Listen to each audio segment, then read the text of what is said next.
Hey guys, in this video I want to talk about the 9 top superfoods on the planet, okay?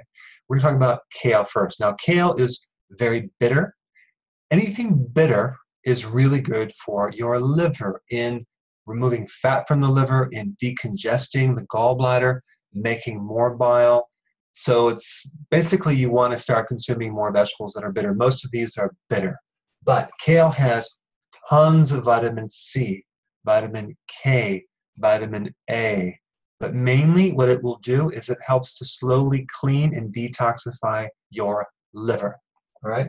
It's also anti-estrogenic too. So if you have a buildup of excess estrogen, the bad kind, it'll help balance that. Okay, cabbage. So this is the L-glutamine. That's the nutrient that's really good for your brain. It's good for the heart. It's good for the muscle. It's good for leaky gut.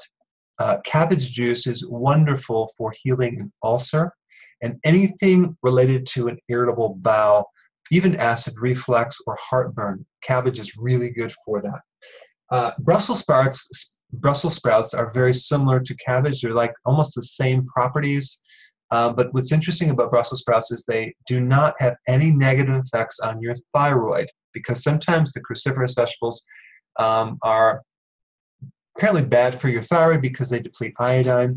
Well, you'd have to eat a lot of them, but what I like to do is I just like to recommend having some sea kelp with these vegetables, and then you're good to go. But Brussels sprouts have all the effects that cabbage has, but without the thyroid negative aspects, okay?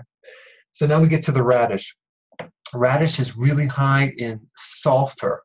So it's really good to help detoxify the liver, specifically chemicals and poisons that are actually in the liver. It helps to eliminate them.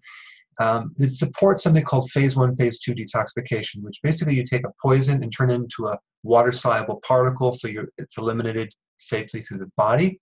But radishes are really good for sinus mucus congestion because they help pull out mucus, especially the Spanish black radish. But you can take them for a sinus congestion. You can take them for deep mucus in the lungs that just can't come out. It's a really good anti-mucus. It thins the mucus. Then we get the beet. Okay, the beet top is really good for potassium, like it has the most potassium of any other vegetable, but the actual beet is good as well. Why? Because beet is loaded with nitric oxide, and nitric oxide is good for decreasing tension in the arteries, decreasing blood pressure, helping increase testosterone and balancing out estrogens. So that's just one of the many functions, but it's really good for the liver and the gallbladder. Then we get asparagus. Asparagus has not just fiber to feed the colon, but it's very anti-anxiety. It's good for relaxation. It's good for stress. It's loaded with vitamin B1. I like to take asparagus, and when I take it, I notice that I'm really calm after I consume it. Like the day after, I just feel really calm. So I recommend that. It's also good as an antidiuretic. It pushes fluid out. It's good to prevent kidney stones. It has a lot of great things. Garlic, of course, we know about garlic.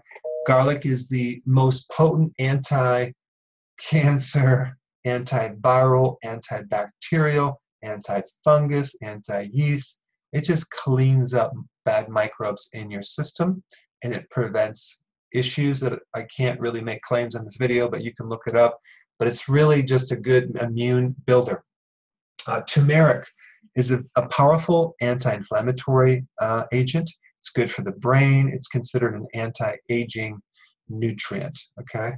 And then we have parsley. Parsley is another one of my favorites. It's kind of like the garnish that no one eats, but parsley has more vitamin A than kale.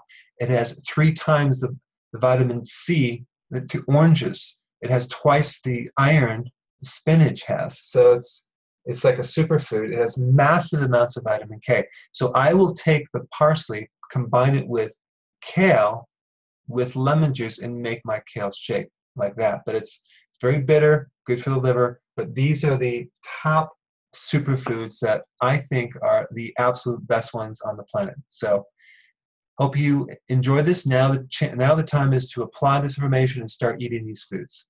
I'll see you in the next video.